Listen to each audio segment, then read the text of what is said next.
what directors then do you have? Because I do think that people, if they're not able to now, will envision themselves getting to a stage where they can be more on top of the business. What are those different roles for them to target? So director of sales, finance, logistics. We have we're starting a COO position that will oversee, which is some of the stuff I used to do way back when, but Jeff's our CEO. His goal is to create new vision and new programs to expand the company, which will include this nonprofit. He'd work specifically with like business development, finance, and concentrate on HR stuff to make sure that we're a really good company to work for. And then the COO would look at things like, work with logistics, our technology team, graphics, purchasing, and sales. And then essentially we would have a director of sales, director of technology, director of finance, director of logistics, and then the Jeff and this new role sitting on top of those in various ways. So, and it's time. Like, we desperately need that new role because Jeff's time is so in the weeds, and it shouldn't be.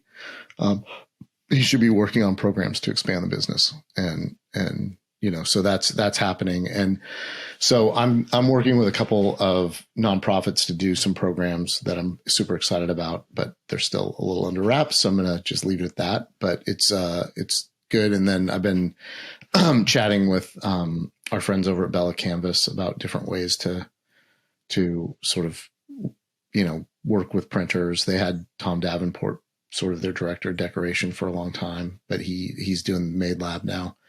And Tom and I are really good friends. Like, he's one of the people in the industry I've known forever and I worked with. So Motion Company was Tom's company, and I was the director of operations there.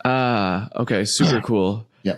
I think what's interesting is what I'm hearing is, like, to be able to work on what you want, you've now put people in place, trusted them, and then let go, right? Like, you own the company, but you're like, nah, I'm not going to be the CEO. There's someone better suited for that, so that I can work on what I want. Jeff's always been the CEO. I was more the operations guy, but he was in the weeds too much, or he's been in the weeds too much. And I just, like, I've got 2 kids, very different in age. I've got like a crazy old 100-year-old house that I live in that we're constantly having to do stuff to. And then I have all this other stuff, like I do a podcast, and one of my shows, we developed a documentary series that's now going to be distributed by PRX. So, and that's all around incarceration. And so there's a lot of, there's a lot of stuff going on in my life that isn't related to SI necessarily directly, but sort of loosely.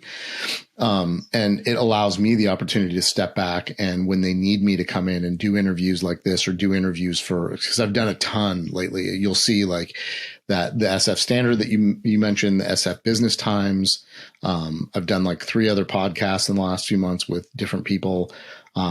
And then I do my own. I do like a punk podcast where we interview grown-up punks that are doing cool shit that I like really look up to in different ways.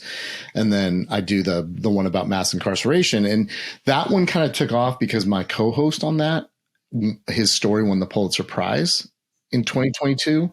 And so there's like all this stuff happening that is not related directly to social imprints, but could benefit the business based on just a higher profile for me, So I think finding that balance is going to be important.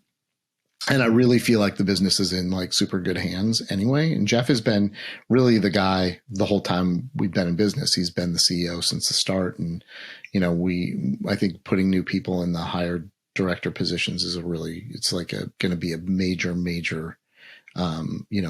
good choice for the company, or, positive choice. So